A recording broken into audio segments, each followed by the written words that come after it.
Anti dingo zue, itob gabe bia, bora firdan, anehabewa.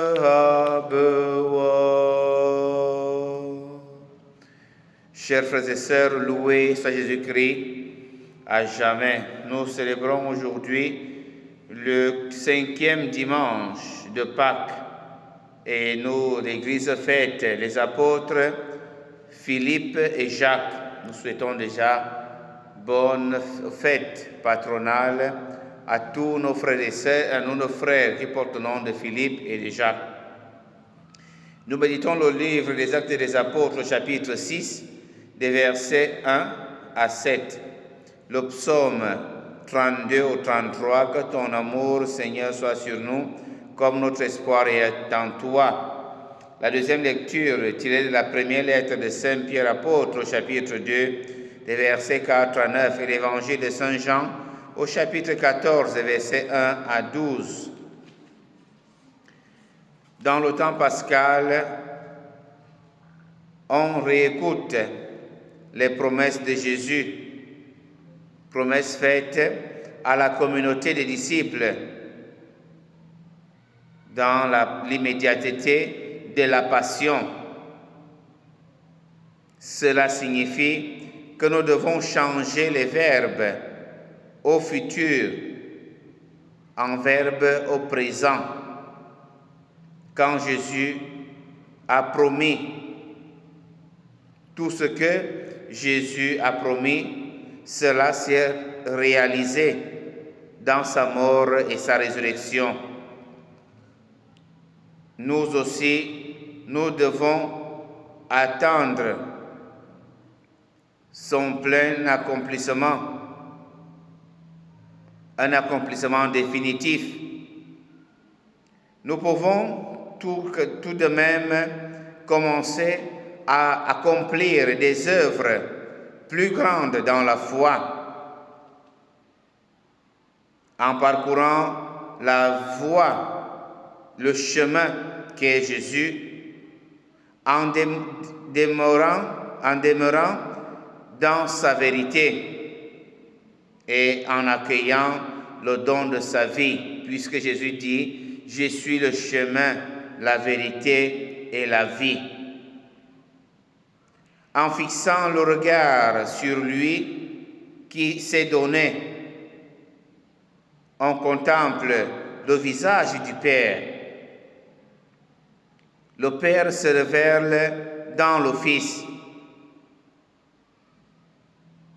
Et surtout, en lui, nous pouvons déjà demeurer près de Dieu, dans son amour et dans sa paix, là où le ressuscité nous a préparé une place.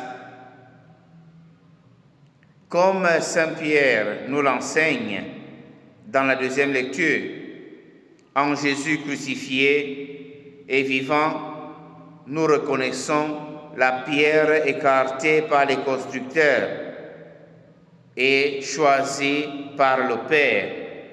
La pierre que les constructeurs ont rejetée, le Père a repris cette pierre-là pour faire d'elle la pierre d'angle, la pierre de voûte.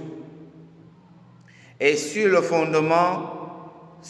fondement, nous pouvons dès maintenant édifier non seulement la communauté chrétienne, mais une vie personnelle, capable de services gratuits et désintéressés que la communauté de Jérusalem a confiés à Étienne et à ses compagnons. Les veuves de langue grecque se retrouvent délaissées par ceux qui étaient appelés à partager de manière équitable ce qu'ils avaient comme bien. C'est la situation de beaucoup de pays en Afrique aujourd'hui, de beaucoup de pays dans le monde entier, de beaucoup de familles où les héritiers qui sont censés utiliser dans la plus belle des manières les biens laissés par les parents se retrouvent à faire des services de favoritisme. On se retrouve dans nos pays avec des régions délaissées. Et le pape, dans son voyage en Afrique, le soulignait. Ça crée des tensions dans les communautés, ça crée des tensions dans nos pays. Et cela aboutit parfois à des mouvements de protestation.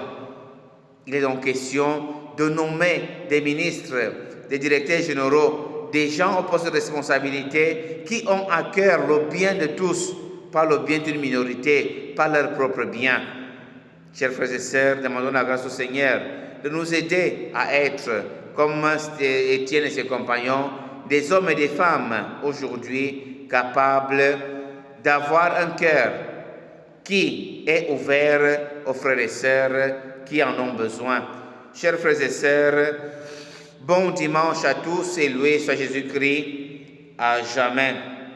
Seigneur, ton amour soit sur nous, comme notre espoir est en toi. Seigneur, ton amour soit sur nous, comme notre espoir est en toi.